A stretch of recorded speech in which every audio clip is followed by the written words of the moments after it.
বাংলাদেশ আওয়ামী লীগ নতুন করে কমিটি গঠন করেছে। আর সেই কমিটিতে যাদেরকে যোগ্য মনে হয়েছে তাদের নামগুলোই বসানো হয়েছে। আর আমি জানি বঙ্গবন্ধুর কন্যা কখনো ডাবার চাইলে ভুল করে না। ওনার যাকে পছন্দ হয়েছে কিংবা যাকে যোগ্য মনে হয়েছে উনি তাকে এই কমিটিতে নাম দিয়েছে কিংবা এই কমিটিতে রেখেছে। এতে হিসান্বিত হওয়ার কোনো কারণ আমি অন্ততপক্ষে খুঁজে পাই না। তবে আমি একটা কথা মনে করিয়ে দিতে চাই মাননীয় প্রধানমন্ত্রী আপনাকে। আমি জানি না আমার এই কথাগুলো কিংবা আমার এই ভিডিওটা আপনি অবধি গিয়ে পৌঁছবে কিনা। তারপরেও বলে রাখি, যদি কোনো একদিন আমার সৌভাগ্য ভালো হয়, হয়তো আপনার সামনে এই ভিডিওটা গিয়ে পড়তে পারে।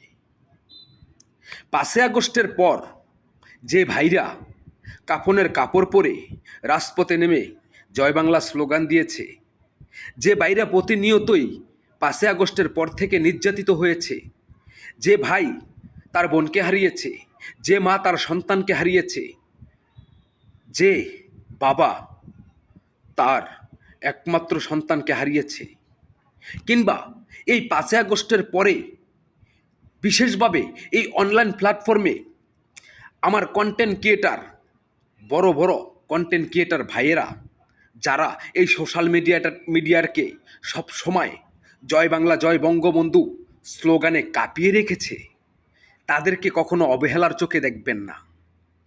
কারণ আমি দেখেছি 5ই আগস্টের পর শুধু এই সোশ্যাল মিডিয়ায় কন্টেন্ট ক্রিয়েটার যারা আওয়ামী লীগ দলটাকে ভালোবাসে, যারা বঙ্গবন্ধুকে ভালোবাসে, যারা দেশরত্ন শেখ হাসিনাকে ভালোবাসে, শুধু তারাই কাঁপিয়ে রেখেছে। কিন্তু এই কন্টেন্ট ক্রিয়েটারের মধ্যেও আমার জানা অনেক ভাইয়ের ফ্যামিলি অনেক বড় ধরনের বিপদেও পড়েছে।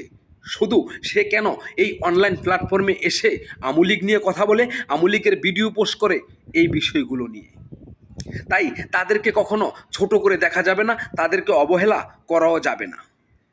মাননীয় প্রধানমন্ত্রী, আপনার কাছে এই একটাই রিকোয়েস্ট, যারা এই দলের জন্য কাফনের কাপড় মাথায় বেঁধেছে, যারা প্রতি মুহূর্তে হুমকির সম্মুখীন হয়েও জয় বাংলা জয় বঙ্গবন্ধু স্লোগান আজ অবধি দিয়ে যাচ্ছে, যারা আজ অবধি আপনাকে বাংলাদেশের ক্ষমতায় দেখতে চায় কিংবা আপনাকেই বাংলাদেশের যোগ্য প্রাইম মিনিস্টার মনে করে, তাদেরকে অবহেলার চোখে দেখবেন না।